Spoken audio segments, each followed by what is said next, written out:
Martine, 54 ans, est une ménagère en pleine ménopause. C'est à un rendez-vous avec son gynécologue qu'elle accepte d'évoquer avec nous ce tournant de sa vie abordé il y a 14 ans. Chez moi, c'est à 43 ans. À 43 ans, à partir de 40 ans, j'ai commencé par mes menstrues là. Ça vient tardivement. Ça peut faire 5 mois, 4 mois, et je vais trouver. Je transfère. Des fois, la fatigue vient. Je m'énerve un peu, mais pas trop.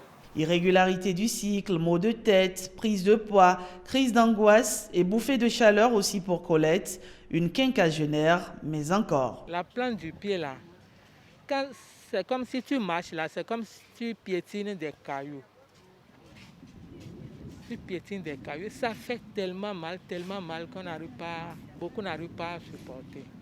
Les symptômes peuvent varier de mille et une façons, mais quel est donc ce phénomène pourtant attendu qui chamboule si tant la vie de milliers de femmes et comment l'expliquer? La femme a un stock d'ovules, ça finit. Et donc, ça entraîne donc des troubles hormonaux, surtout sur le plan progestatif, c'est-à-dire l'estrogène et le progestérone. La ménopause, c'est un phénomène qui est naturel, un phénomène physiologique qui est naturel, qui est simplement caractérisé par l'arrêt des menstrues, communément appelé les règles. Et qui dit arrêt des menstrues dit arrêt de la procréation, arrêt de l'ovulation et donc plus de grossesse. Il faut savoir que la ménopause n'est pas un phénomène qui survient brutalement. Elle est souvent précédée de la préménopause, dont les signes s'installent en moyenne autour de 40 ou 45 ans et durent plusieurs années. La femme, avant, pour avoir ses règles, peut te dire que non, j'ai mal à la tête, j'ai mal au sein, les seins sont tendus. C'est la femme qui, de temps en temps, devient plus ou moins irritable, vous comprenez? Elle te dit, mais docteur, j'ai chaud dedans. Et quand vous prenez la tension, elle est normale. C'est ça qu'on appelle les bouffées de chaleur. Il y a pas mal de choses qui peuvent, n'est-ce pas, amener à dire, tiens, attention, c'est un signe d'appel.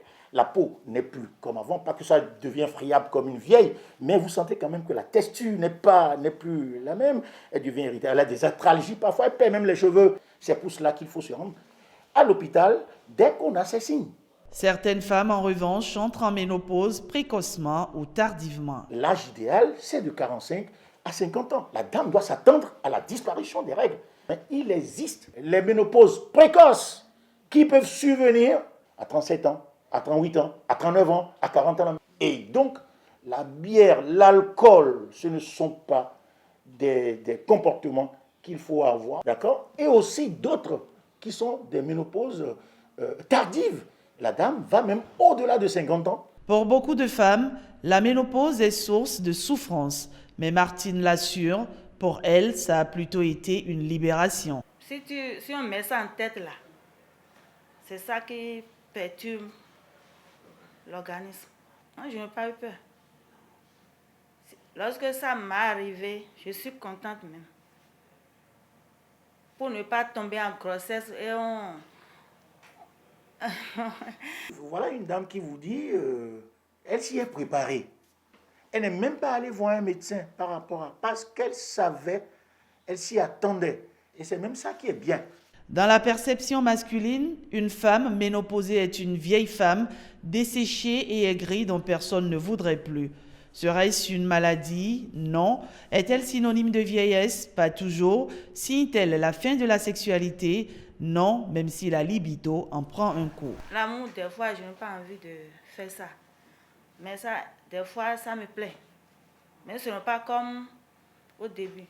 Si tu es ménopausée, quand tu ne fais pas vraiment d'efforts là, tu n'as même plus envie de toucher garçon. Il va essayer de te ramener par des petits trucs là. Avant que toi-même tu vis un peu. Mais sans vous mentir, l'homme aussi, à un certain âge là, il n'a plus tellement de force comme il en avait. Donc même s'il t'oblige là, c'est pour quelque temps. Si l'on y prend garde, tous ces changements peuvent affecter négativement la vie du couple. Ah, l'homme doit être très doux, très tendre. Même si chez nous, la spermatogenèse est continuelle et qu'il y a une avidité, n'est-ce pas, d'envie de faire l'amour, mais tu dois savoir quand même que tu n'as pas affaire à une jeune fille où la libido n'est plus la même comme au départ et qu'on doit aller tout doucement et évoluer tranquillement, faire gagner du plaisir à votre partenaire. Et je crois quand même que ce n'est que du bonheur pour tout le monde. Heureusement, même si la ménopause ne se guérit pas, elle se soigne. Une femme ménopausée, pourquoi ne pas faire son sport? Pourquoi ne pas aller à la piscine? Pourquoi ne pas marcher? Pourquoi ne pas faire du vélo? D'accord? Pourquoi éviter le sédentarisme? On nous a dit que rester là sans rien, tout ça, non. Je suis bien. Pourquoi ne pas prendre sa vie du bon côté, pleinement faire sa vie? Alors tout ça, là, ça entre en niveau. Et c'est ça que j'appelle les risques hygiéno-diététiques. Et même associer parfois les compléments alimentaires, éviter absolument à coup sûr certains aliments. Le trop sucré, le trop salé, le trop gras. Ce sont autant de changements qui peuvent désarmer le partenaire dans le couple, mais toujours se rappeler aux bons souvenirs de cette femme fraîche d'antan et davantage s'investir. Car encore plus à la ménopause, chaque femme a besoin de se sentir belle, aimée et désirée. La ménopause.